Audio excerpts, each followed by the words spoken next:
नमस्कार दोस्तों, बाजार हाट न्यूज़ चैनल के एक नए एपिसोड में आप लोगों का मैं बहुत बहुत स्वागत करता हूं। दोस्तों, आज तारीख है 18 अप्रैल 2020 और यहां पर हम लोग निफ्टी के हैवी वेट स्टॉक की एनालिसिस करूंगा, जैसा कि मैं अक्सर करता हूं आप लोगों के लिए। इसमें ओवरऑल सारे मैक्सिमम स्टॉक जो हैवी वेट स्टॉक्स होते हैं उसका एक सिनेरियो मिल जाता है, उसका एक डायरेक्शन मिल जाता है, पता चल जाता है कि अभी वो क्या कर रहा है, किस लेवल पे। अगर दोस्तों वीडियो पसंद आए तो जरूर लाइक कीजिएगा और चैनल को अगर सब्सक्राइब नहीं किया सब्सक्राइब कर लीजिए, साथ में बेल का आइकन भी प्रेस कर लें, जिससे मेरे वीडियो की लेटेस्ट नोटिफिकेशन आपको मिल जाएगी सबसे पहले। तो चलिए हैवी वेट स्टॉक्स को हम लोग यहाँ पे लगाते हैं। मेरे पास जो हैवी वेट स्टॉक्स है उसमें सबसे पहला स्टॉक्स है अडानी पोर्ट का। अडानी पोर्ट का दोस्तों ये डेली का चार्ट है, जैसा कि आपको यहाँ पे दिख पा रहा है, ये डेली का चार्ट है अडानी पोर्ट में। और अडानी पोर्ट हम लोग कहाँ पे पोजीशन बनाने की बात करें कि अगर हम लोगों को अडानी पोर्ट में अगर पोजीशन बनाना है तो किस जगह पे बनाएंगे पोजीशन। हम लोग बिल्कुल 285 के ऊपर क्लोजिंग बेसिस पे कहाँ पे बनेगा, 285 के ऊपर अगर ये क्लोज करता है। अच्छा, कुछ लोग ये भी पूछते हैं कि ये जो मैं लेवल बता रहा हूँ क्या ये इंट्राडे के लिए या पोजिशनल। अगर जो लेवल मैं बता रहा हूँ अगर जिस दिन वो ब्रेक करता है तो उस दिन उसमें आप इंट्राडे भी कर सकते हैं और आप उसको होल्ड करके पोजिशनल भी ले सकते हैं, बशर्ते उस लेवल के ऊपर वो क्लोज हो जाए। अगर वो क्लोज नहीं होता है इंट्राडे में तो हमें डिलीवरी लेके हम लोग नहीं जाते हैं, आपको पता है, लेकिन आपको इंट्राडे में पोजीशन बना के कट कर सकते हैं। इसी तरह पोजिशनल स्टॉक्स वाले जो स्टॉक्स होते हैं उसमें भी मैंने बताया हुआ है कि आपको पोजीशन इंट्राडे में ही बनाना होता है। डिलीवरी तभी लेके जाते हैं जब उस प्राइस पे वो क्लोज होता है जो प्राइस मैं बताता हूँ। अगर नहीं होता है तो इंट्राडे में ही उसको काट पीट करके बाहर आ जाता है, यानी बाय सेल करके खत्म कर देते हैं। तो ये चीज़ें होती, लोगों को ये चीज़ें मैंने कितनी बार कहा है, लेकिन लोगों को ये चीज़ें समझ में शायद नहीं आता है। तो मैंने कितने बार बताया भी कि किस तरह का आप जैसे कि कहता हूँ कि पोजीशन कैसे बनाना चाहिए, उसके बारे में मैंने कई बार वीडियो में बताया हुआ है। फिर भी चलिए कोई कन्फ्यूज़न होगा तो मैं फिर से एक वीडियो बनाऊंगा कि किस तरह से आपको ऑर्डर लेना चाहिए। अडानी पोर्ट 285 के ऊपर अगर ये क्लोज करता है दोस्तों तो एक अच्छा मूवमेंट मिलेगा आपको, जो कि लगभग 310 तक जा सकता है। ये जो गैप बनाया हुआ है अडानी पोर्ट ने, इस गैप को ये सबसे पहले फिल करने की कोशिश करेगा। ये जो गैप है ऊपर और ये नीचे, इस गैप को यानी 300 का जो सबसे पहला है रेजिस्टेंस 300 के आसपास का, उसको फिल करेगा। वो 285 के ऊपर जब क्लोज करेगा अडानी पोर्ट, तब उसके पहले बिल्कुल भी नहीं। नीचे 260 को ब्रेक कर देता है तो वापस ये 240 की तरफ चला जाएगा। हमारा राजा बैटरी अगला स्टॉक है, काफ़ी ज़बरदस्त मूवमेंट किया है हमारा राजा बैटरी ने और अभी भी कोई दिक्कत वाली बात नहीं। ये स्टॉक्स ऑटो सेक्टर, ये ऑटो सेक्टर का है, तो ऑटो सेक्टर में मार खाया हुआ है सबसे ज़्यादा सारे ऑटो सेक्टर ही, लेकिन अब यहाँ से ये रिवर्सल आया है। बिल्कुल आप देखिए इस पॉइंट से ये रिवर्सल आया है बॉटम बनाने के बाद, और ये अब बिल्कुल ऊपर की रैली के लिए तैयार है। लेकिन मैं इसको पॉजिटिव तभी मानता हूँ जब ये बड़ी वाली कैंडल है ना, इस कैंडल के ऊपर जब तक ये नहीं निकलता है तो मैं इसको पॉजिटिव नहीं मानूंगा। हो सकता है ये आपको एक रैली ऐसे दिखाए और अगला रैली आपको ऐसे भी दिखा सकता है, मे भी एक पॉसिबिलिटी है। ठीक है, ऐसा हो सकता है। मैं ये कोई भी नहीं कह रहा हूँ कि ऐसा नहीं हो सकता है कि ये डायरेक्ट ऊपर से ऊपर चला जाए, लेकिन पॉसिबिलिटी क्या है कि नीचे भी आ सकता है। तो अगर ये ऊपर ही ऊपर चला जाए तब तो कोई बात नहीं है। अगर ये 560 के ऊपर अगर क्लोज करता है तो 575 मैक्सिमम जा सकता है। मेरे लिए पॉजिटिव तब बनेगा जब ये 600 के ऊपर क्लोज करेगा। 600 के ऊपर अगर ये क्लोज कर देगा तो ये भी पोजिशनल टारगेट मेरा 665 का दिखा सकता है हमारा राजा बैटरी, इसको नज़र में रखिएगा। अगला स्टॉक जो है दोस्तों वो है भारती एयरटेल का। तो चलिए भारती एयरटेल के चार्ट हम लोग यहाँ पे लगाते हैं और उसका रिजल्ट देखते क्या हुआ है। देखिए भारती एयरटेल आप चार्ट देख पा रहे हैं, तो यहाँ से अभी थोड़ा सा ये निगेटिव चल सकता है। हो सकता है अगर ये 495 को किसी तरह अगर ब्रेक कर दे भारतीय एयरटेल, 490 को ब्रेक कर देता है तो ये फिर सेल के लेवल आपको दिखाएगा। अगर ये नीचे की साइड में 490 ब्रेक करता है तो ये आपको 470 के पास आता हुआ आपको दिखेगा। लेकिन अगर अप साइड में अगर इसको ऊपर जाना है तो कम से कम 515 के ऊपर इसको क्लोज करना पड़ेगा, तो फिर ये टारगेट हमारा 530 से लेके 550 तक का भारतीय एयरटेल आपको दिखा सकता है। इसको नज़र पे आप रख सकते हैं। अगला स्टॉक है दोस्तों बायोकॉन का। बहुत ही अच्छा, अभी फार्मा सेक्टर में ही बहुत अच्छा मूवमेंट चल रहा है, फार्मा सेक्टर बहुत ही अच्छे तरीके से काम कर रहा है, तो इसके ध्यान में रखते हुए तो बायोकॉन है जो फार्मा सेक्टर है, ये अच्छा मूवमेंट किया। लेकिन आप देखेंगे ये जो कैंडल बना है इसने 17 तारीख को, बिल्कुल सिर्फ शेडो वीक है, बॉडी है ही नहीं, सिर्फ शेडो है, बॉडी नाम मात्र का भी नहीं है, बिल्कुल भी नहीं है। और ज़रा इसको मैं छोटा करके आपको दिखाना चाहूँ, ये जो लाइन है मैं यहाँ पे एक लाइन को ड्रॉ कर देता हूँ। एक ये रेजिस्टेंस लाइन हो गया जो ऊपर का प्राइस में आ रहा है, और दूसरा रेजिस्टेंस लाइन हमारा यहाँ के आसपास 355 के आसपास में और 360, ये एक रेजिस्टेंस लाइन। अगर आप इसको छोटा करके देखेंगे तो वो रेजिस्टेंस इसने पहले भी लिया हुआ है, ठीक है, यही रेजिस्टेंस इसने पहले भी लिया हुआ है, यानी कि इसके ऊपर की क्लोजिंग चाहिए। अगर ये ऊपर क्लोज करता है 360 के ऊपर क्लोज कर देता है तो एक अच्छा पॉजिटिव मूवमेंट होगा जो आपको 370 और 380 तक के टारगेट भी दे सकता है बायोकॉन, इस बात को याद रखिएगा। अदरवाइज जैसे ये यहाँ से रिटेस्ट लेके नीचे आ गया था, रेजिस्टेंस लेके, हो सकता है इस बार भी ये रेजिस्टेंस लेके नीचे जा सकता है, ये ऐसी संभावना दिखा रहा है। तो याद रखिएगा सेल का पोजीशन हम लोग तब तक नहीं बनाएंगे जब तक ये 345 के नीचे नहीं ब्रेक करे। अगर 345 के नीचे अगर ये ब्रेक करता है सेल का लेवल एक्टिव होगा और फिर हमारा टारगेट 330 का जो होगा पोजिशनल हो जाएगा। ऊपर 360 ब्रेक करता है, क्लोज करता है 370 से 80 तक का टारगेट दिखा सकता है बायोकॉन। तो नज़र बना के रखिए बायोकॉन पे भी। कोलगेट पामोलिव यानी कि कोलपाल का स्टॉक्स है। एफएमसीजी सेक्टर जैसा कि आपने देखा कि कंटिन्यू इतने कोरोना वायरस मार्केट डाउन, उसमें एफएमसीजी सेक्टर ने बहुत अच्छा तरीके से काम किया, क्योंकि लोग चाहे जिस भी हालत में रहे खाना तो खाना है, ब्रश तो करना ही है ना, तो कोलगेट ने एक अच्छा मूवमेंट दिखाया। अब ये कोलगेट के पास एक ये रेजिस्टेंस लाइन है, मेरे ख्याल से कोलगेट का जो रेजिस्टेंस लाइन है वो 1430 से लेके 1440 रुपये के आसपास का है। इसका रेजिस्टेंस लाइन 1430 से लेके 1440 तक का है। मुझे इसके ऊपर की क्लोजिंग अगर हो जाए, यानी कि 1450 के ऊपर अगर ये निकलता है 1450 के ऊपर, अगर 1450 के ऊपर अगर एक बार क्लोज कर देता है तो फिर टारगेट हमारा बहुत ही अच्छा अगला रेजिस्टेंस लेवल जो लगभग 1500 का आता है वो आपको अचीव हो सकता है कोलगेट में। तो इस स्टॉक पे भी नज़र बना के आप रख सकते हैं आने वाले सप्ताह पे।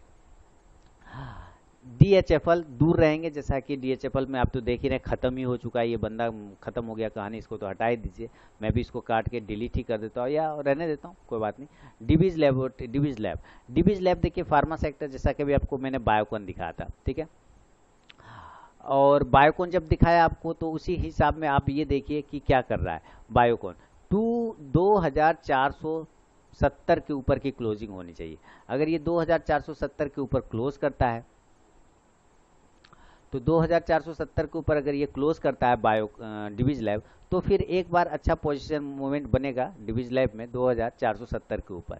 अदरवाइज अगर ये नीचे गलती से भी ब्रेक कर गया दोस्तों 2300 के नीचे अगर ये निकल जाता है तो फिर थोड़ा वीक हो जाएगा, लेवल आपको 2200 तक के नीचे के साइड दिखा सकता है। ऊपर 2470 अगर ब्रेक कर देता है तो क्लोज कर देता है उसके ऊपर, तो फिर हमारे लिए जो लेवल निकल के आएगा वो निकल के आएगा 3000 का और 2500 ऊपर की साइड में 2550 का और 2600 का, इस बात को ध्यान में रखेंगे। वहाँ से 100 से 150 पॉइंट जा सकते हैं। डॉक्टर रेड्डी, अभी डॉक्टर रेड्डी आपको थोड़ा आने वाले समय में थोड़ा निगेटिव मूवमेंट अगर दिखा दे तो कोई बड़ी बात नहीं है, कोई ज़्यादा अतिशयोक्ति नहीं है। जितना इसने नीचे से आप देखिए रैली दिखाया, वन वे मूवमेंट है, यहाँ से एक रेजिस्टेंस था, इसको इसने ब्रेकआउट किया और ये यहाँ से ज़बरदस्त गया। अब यहाँ पर आने के बाद एक रिट्रेसमेंट आपको डाउन साइड के अगर मिल जाए देखने को तो कोई बड़ी बात नहीं, आपको इस तरह से कैंडल हो सकता है डॉक्टर रेड्डी में आपको इस तरह से नीचे आता हुआ दिख सकता है। लेकिन अगर ये गलती से भी 3800 के नीचे निकल जाता है तो ये फिर 3600 का टारगेट दे सकता है। ऊपर जाने के लिए कम से कम इसको 4000 के ऊपर क्लोज करना पड़ेगा डॉक्टर रेड्डी को, तो फिर हमारे पास जो है 4100 से लेके 4200 तक का टारगेट डॉक्टर रेड्डी में दिखा सकता है। तुरंत से तुरंत सेम डे आपको 4500 तक के भी लेवल देखने को मिल सकते हैं पोजिशनल ट्रेड में, इसको नज़र बना के आप रखें। अगला स्टॉक की बात करें तो अगला स्टॉक है एस्कॉर्ट इंडिया। मैंने इसमें पोजिशनल कॉल भी दिया हुआ है एस्कॉर्ट इंडिया पे, जैसा कि आपको पता है, और वो टारगेट कहीं ना कहीं पोजिशनल में ऑल टारगेट डन हो चुका है। मैंने आप लोगों को कल रिव्यू वाला वीडियो डाला था, आप लोगों ने रिव्यू देखा हो तो ज़रूर आपको पता चल जाएगा। इसमें मैंने 775 का फाइनल टारगेट रखा था, डन हो चुका है वो टारगेट ऑलरेडी। आप वहाँ पे प्रॉफिट भी बुक करना चाहें, अभी भी ये फर्स्ट टारगेट के पास क्लोज हुआ है, अगर यहाँ चूक गए तो आप पोजीशन बुक कर सकते हैं जब मार्केट ओपन होगा मंडे के दिन तब। तो एस्कॉर्ट पे भी आप नज़र रखिए, कोई दिक्कत वाली बात अभी तो फिलहाल नहीं दिख रही है। एस्कॉर्ट के बाद जो हमारा स्टॉक है दोस्तों वो है हीरो मोटोकॉर्प का। चलिए हीरो मोटोकॉर्प, ये देखिए ऑटो सेक्टर का लीडर सेक्टर कंपनी है, इसमें तो कोई डाउट नहीं है आपको, ठीक है, कोई डाउट होना भी नहीं चाहिए। लेकिन मेरे लिए पोजीशन अभी इसमें बनाने का बिल्कुल भी जगह नहीं है। कम से कम मैं पोजीशन बनाऊंगा 2050 के ऊपर, यानी कि बाय का पोजीशन अगर मैं बनाना चाहूँ तो 2050 के ऊपर क्लोजिंग बेसिस पे बनाऊंगा। टारगेट हमारा 2150 तक का देखने को मिल सकता है हीरो मोटो कॉर्प में आने वाले समय में, लेकिन जब इसके ऊपर क्लोज करेगा तब, अदरवाइज नहीं दोस्तों, अदरवाइज हम लोग वेट करेंगे सिर्फ। इसके साथ ही Hindustan Unilever FMCG sector avoid करके अभी चलेंगे। अभी हिंदुस्तान यूनिलीवर में नीचे के लेवल जो है 2300 का एक इंपॉर्टेंट सपोर्ट है। अगर ये 2300 नीचे की साइड में ब्रेक कर दे तो फिर ये वापस जो लेवल दिखाएगा वो 2200 और 2150 तक का लेवल दिखा सकता है। लेकिन उम्मीद है कि 2300 एक इंपॉर्टेंट सपोर्ट है, ये ब्रेक नहीं होना चाहिए, क्योंकि 2300 को ब्रेक करने के लिए इस स्टॉक्स ने काफ़ी हैवी कैंडल का यूज़ किया हुआ आप देख भी पा रहे हैं। लेकिन आपको ये भी नहीं भूलना चाहिए कि इसके साथ वॉल्यूम भी ज़्यादा है यहाँ पे सेलर वाले कंडीशन में, तो आपको इस चीज़ भी ध्यान में रखना होगा। अगर ये 2300 ब्रेक करेगा तो 2200 और 2150 तक के टारगेट दिखा सकता है। ऊपर जाने के लिए भी थोड़ा इसको रेजिस्टेंस का फेस करना है, तो ऊपर के लेवल अभी क्लियर नहीं है। अगला स्टॉक जो है दोस्तों वो है आईबुल हाउसिंग फाइनेंस, यानी कि आईबुल का। आईबुल को पोजिशनल अगर लेना भी चाहें, मैं हालांकि आईबुल को ट्रेड नहीं करता, अवॉइड करके चलता हूँ, इसलिए पोजीशन बताने में भी इसमें प्रॉब्लम है, क्योंकि ये लेवल पे काम करता नहीं है, ये न्यूज़ पे काम करता है। लेकिन 135 के ऊपर ये थोड़ा सा बेहतर लग रहा है। अगर ये 135 के ऊपर क्लोज हो जाए, अगर ये 135 के ऊपर क्लोज हो जाए तो 160 तक और 170 तक के एक टारगेट आपको आईबुल दिखा सकता है। इंडियन बैंक, देखिए इंडियन बैंक में भी दोस्तों ये काफ़ी डाउनफॉल हुआ है। इंडियन बैंक एकदम वन वे रैली है इसका, है ना, वन वे रैली है। और आप देखेंगे इस वन वे रैली के बाद अब स्टॉक्स एक रेंज में फंस गया है, स्टॉक्स अब एक रेंज में फंस गया है, ये रेंज बना लिया है। ऊपर अगर ये 52 के ऊपर क्लोज कर देता है तभी हमारा बाय का पोजीशन बनेगा 52 के ऊपर क्लोजिंग बेसिस पे। टारगेट हमारा 60 तक का पोजिशनल हो सकता है। लेकिन अगर ये नीचे गलती से भी 42 को ब्रेक कर जाता है, 42 को, तो हम सेल साइड काम करेंगे, फिर टारगेट हमारा 35 तक का भी आ सकता है इंडियन बैंक में। तो आप इस पे एक पीएसयू बैंक है, नज़र बना के इस पे भी आप रख सकते हैं।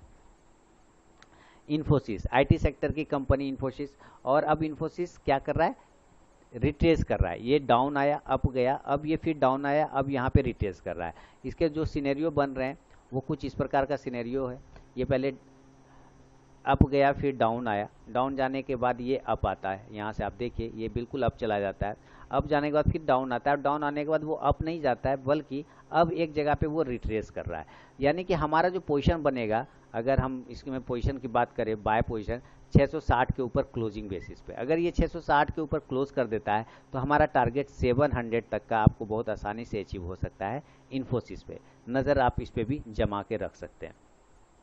दोस्तों इस बात को याद रखिए कि कोई भी पर्सनल बाइंग और सेलिंग की सलाह नहीं है, तो ट्रेड लेने से पहले अपने फैंसी एडवाइजर से सलाह मशवरा जरूर करें। अगला स्टॉक है दोस्तों JSW स्टील, मेटल सेक्टर, है ना, जैसे टाटा स्टील है वैसे JSW स्टील है। हम 182 के ऊपर या 183 के ऊपर क्लोजिंग बेसिस पे हम बाय का पोजीशन बनाएंगे। 183 के ऊपर क्लोजिंग बेसिस पे अगर ये 183 के ऊपर निकल जाता है तो फिर एक अच्छा टारगेट 205 रुपये तक का, या 200 और 205 तक का एक टारगेट आपको मेटल सेक्टर यानी JSW स्टील में आता हुआ दिख सकता है। तो आप इस स्टॉक्स पे भी नज़र रखिए, ये अच्छा पैटर्न डेवलप कर रहा है। बस मुझे 183 के ऊपर अगर क्लोज हो जाता है, हालांकि थोड़ा सा यहाँ से ये भी प्रॉफिट बुकिंग आनी चाहिए मेरे ख्याल से। डाउन आया, यहाँ पे रिट्रेस किया, फिर अप जा रहा है, तो एक बार इसको डाउन आने की संभावना बनती है। इस बात को भी हम लोग इग्नोर नहीं कर सकते हैं, इस बात को ध्यान में रखिए। जस्ट डायल आईटी सेक्टर का कंपनी, और कल अच्छा मूवमेंट दिखाया जस्ट डायल ने, कैंडल देख के पता चल पा रहा है। अब जस्ट डायल ऊपर की तरफ में अगर 360 को ब्रेक कर देता है क्लोजिंग बेसिस पे, बात जब भी होती है क्लोजिंग बेसिस की बात होगी, है ना। पोजीशन इंट्राडे में बनता है, डिलीवरी हम लोग क्लोजिंग बेसिस पे लेके जाते हैं।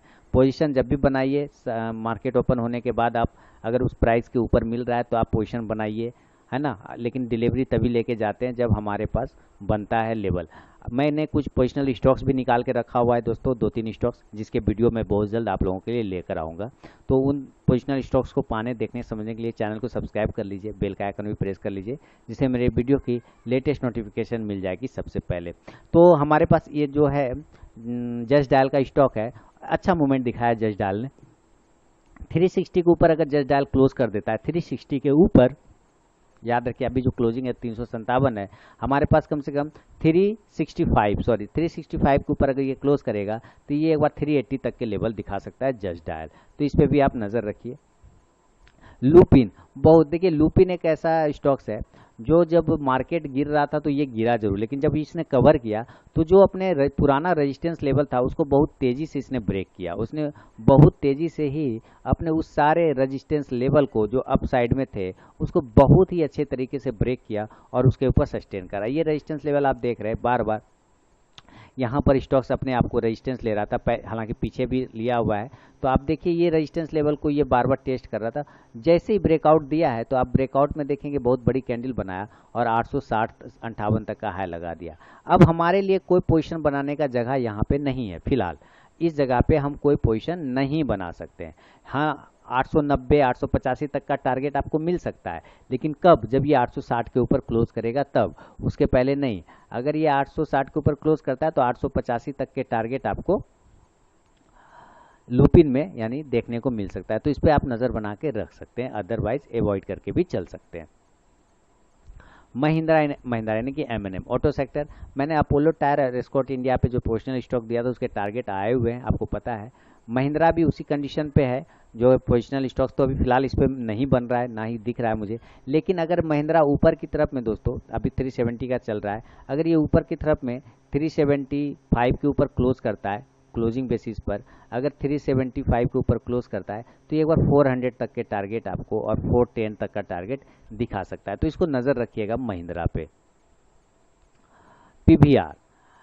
पीवीआर देखिए सारे सिनेमा हॉल सारे मूवी सब तो बंद है, कहीं कुछ चल नहीं रहा है। तो इस सबसे ज़्यादा इम्पैक्ट जो पड़ा हवाई जहाज़ वाली कंपनियों पे यानी एयर एविएशन वाले पर, दूसरा आपको पड़ा है सिनेमा वाले पे, शॉपिंग मॉल पर, ये सारे स्टॉक्स में ज़्यादा गिरावट देखने को आपको मिली है।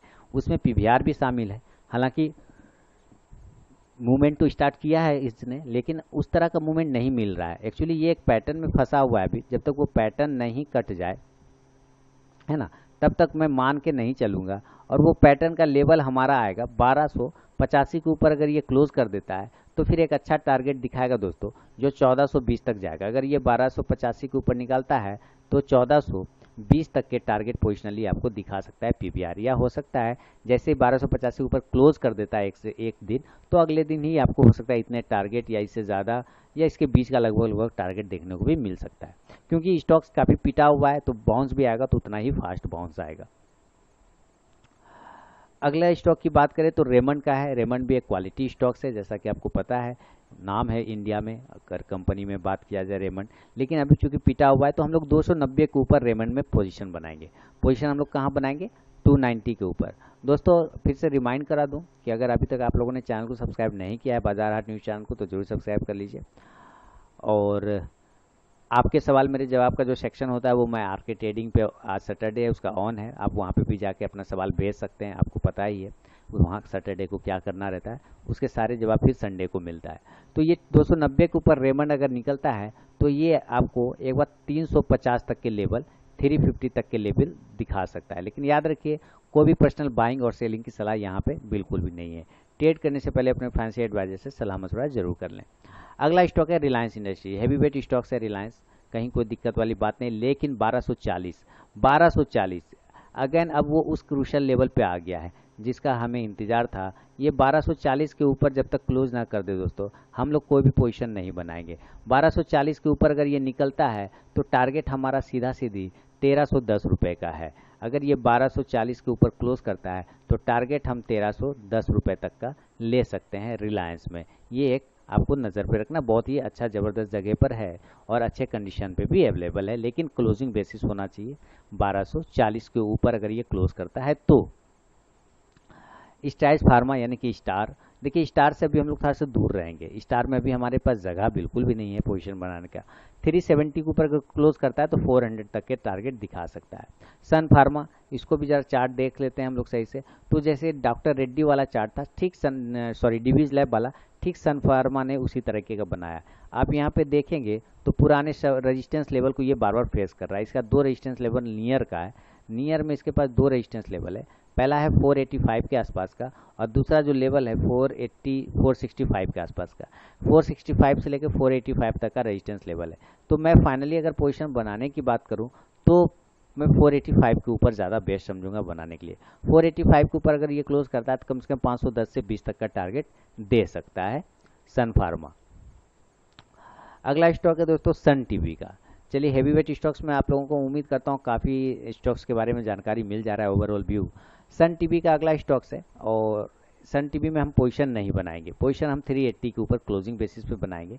अगर 380 के ऊपर क्लोज करता है तो 400 और 410 का टारगेट आपको सन टीवी में देखने को मिल सकता है।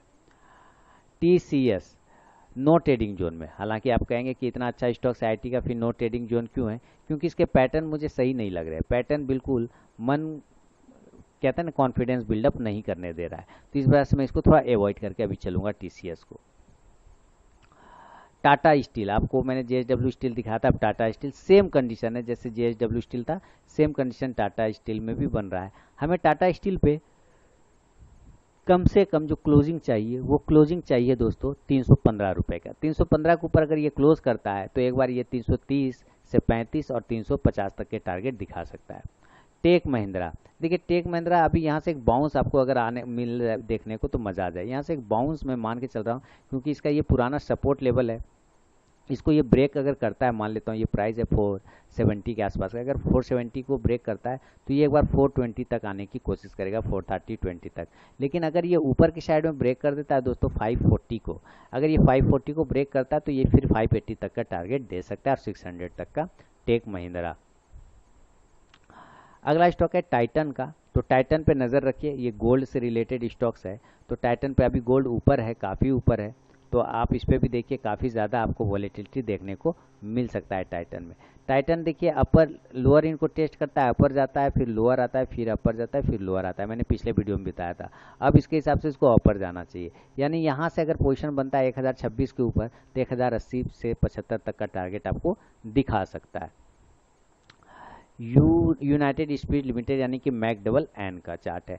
मैकडबल-एन अभी थोड़ा सा हम अवॉइड करके चलेंगे। मैकडबल-एन 560 के ऊपर पोजीशन बनेगा 600 के टारगेट के लिए, अदरवाइज थोड़ा सा हम अभी वेट करेंगे क्योंकि स्टॉक्स ने रेजिस्टेंस लिया है और उसी रेजिस्टेंस लेवल से वो गिर भी रहा है। आप देखेंगे यहाँ से अगर इसको बात करें हम लोग तो यहाँ से इसने एक राउंडिंग बॉटम पैटर्न बनाया था और राउंडिंग बॉटम पैटर्न का मतलब है यहाँ पर आप देखिए बिल्कुल नीचे आया, यहीं से रिट्रेस होकर गिर गया, इसीलिए ये सही अभी मुझे नहीं लग रहा है। सही मुझे लगेगा 580 के ऊपर अगर ये क्लोज करता है तो 600 और 620 तक के टारगेट आपको दिखा सकता है दोस्तों यूनाइटेड स्पिरिट लिमिटेड यानी कि मैकडबल-एन। तो सबसे पहला स्टॉक है दोस्तों इसमें एशियन पेंट का, तो एशियन पेंट का चार्ट हम लोग लगाते हैं और एशियन पेंट से अभी थोड़ा दूर रहेंगे दोस्तों। एशियन पेंट में जगह नहीं है, हो सकता है आपको रिट्रेसमेंट आता हुआ मिले एशियन पेंट में। एशियन पेंट में हम पोजीशन बनाएंगे जब ये 1780 के ऊपर क्लोज कर देगा तो ज़्यादा बेहतर पोजीशन बनेगा 1820 और 50 के टारगेट के लिए। अभी थोड़ा अवॉइड करके चलेंगे, अगर ये 1730 को ब्रेक करता है तो नीचे का लेवल 1680 तक का दिखा सकता है।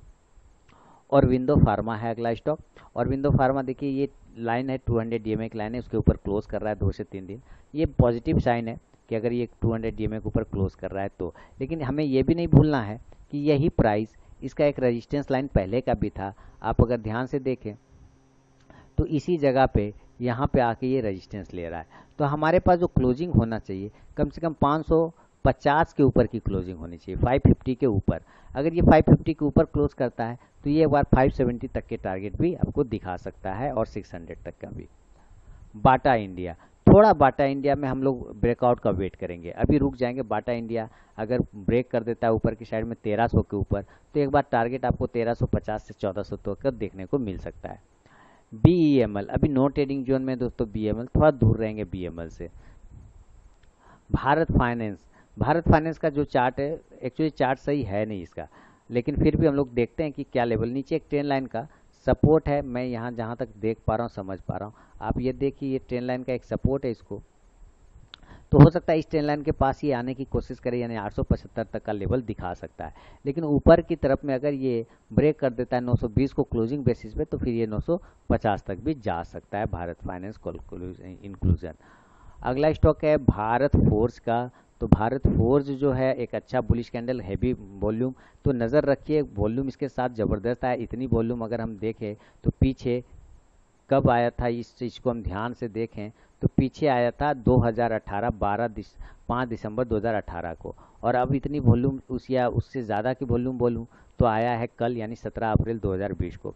नज़र रखिए कि अगर ये ऊपर की साइड में 288, 89, 90 ये सब लाइन अगर ब्रेक करता है इंट्राडे में तो 295, 300 का टारगेट होगा। लेकिन अगर उसके ऊपर क्लोज कर देता है तो ये फिर 330 तक के टारगेट, 350 तक के टारगेट भी दिखा सकता है। बीपीसीएल का स्टॉक है, देखिए कंटिन्यू अप साइड में जा रहा है, थोड़ा रिट्रेसमेंट चाहिए इसको। ऊपर 370 ब्रेक करेगा तो एक बार 390 से लेकर 400 तक का, नीचे अगर ये ब्रेक कर देता है किसी कारणवश 340 को तो फिर ये नीचे चला जाएगा 310 तक। भारतीय इंफ्राटेल, नो ट्रेडिंग जोन में भारतीय इंफ्राटेल दूर रहेंगे अभी। गेल इंडिया, देखिए जेएसडब्ल्यू स्टील, टाटा स्टील, अब गेल इंडिया पीएसयू कंपनी है। हम लोग पोजीशन दोस्तों क्लोजिंग बेसिस पे बनाए तो ज़्यादा बेहतर होगा। क्लोजिंग होना चाहिए 100 के ऊपर, 100 के ऊपर बनेगा तो 110 तक जा सकता है। गोदरेज इंडस्ट्रीज, नज़र रखिए आने वाले समय में गोदरेज इंडस्ट्रीज अच्छा बेट साबित हो सकता है। गोदरेज इंडस्ट्रीज देखिए अभी हम लोग सिर्फ क्या है कि नज़र रख सकते हैं, ट्रेड नहीं कर सकते बल्कि नज़र रख सकते हैं। और नज़र हम कहाँ पर रखेंगे, जब ये 290 के ऊपर क्लोज कर देगा। तो 290 के ऊपर अगर ये क्लोज करता है तो 310 और 320 तक जा सकता है गेल। अगला स्टॉक है दोस्तों, हम गोदरेज इंडस्ट्रीज़ की बात कर रहे थे ना हम लोग, गोदरेज इंडस्ट्रीज़ की बात कर रहे थे कि अगर ये 290 को ब्रेक कर देता है तो फिर ये 300, 310 तक भी जा सकता है। ग्रासिम ठीक ठाक है लेवल, ऊपर की साइड में अगर 570 ब्रेक करता है तो टारगेट 600 तक का मिल सकता है।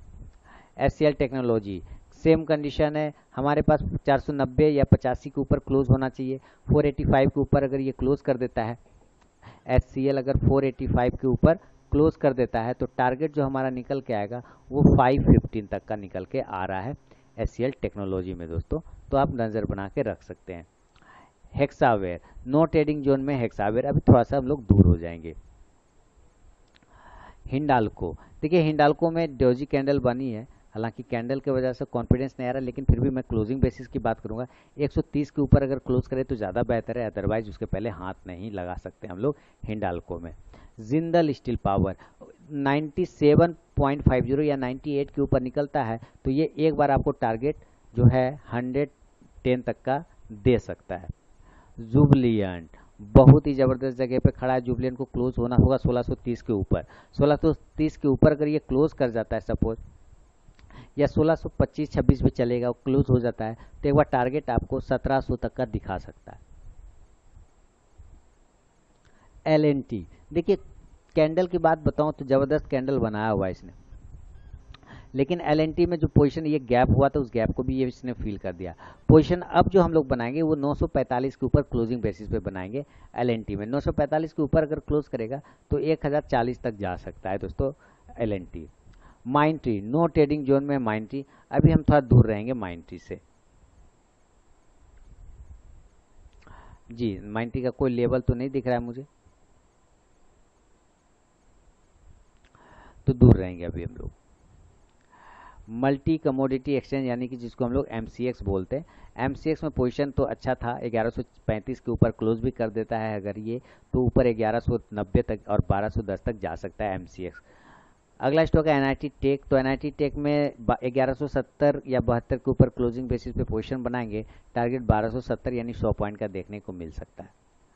पीडी लाइट अभी थोड़ा नीचे आता हुआ पीडी लाइट देख सकता है, अगर 1450 को नीचे ब्रेक करे तो 1410 तक जा सकता है। वेदांता, थोड़ा सा वेदांता में प्रॉब्लम हो चुका है दोस्तों, लेकिन वेदांता एक अच्छे लेवल पे अवेलेबल है हमारे पास। इस लेवल के ऊपर अगर वेदांता क्लोज कर देता है 88 के ऊपर, वेदांता एक बेहतर पोजिशनल स्टॉक्स बन सकता है कि अगर ये 88 के ऊपर क्लोज करता है 88 के ऊपर तो एक अच्छा टारगेट नज़र आएगा, लगभग 98 और 105 तक का टारगेट दिखा सकता है वेदांता। तो आप इसको ये एक अच्छा बेट साबित हो सकता है जैसा कि पैटर्न देख के लग रहा है।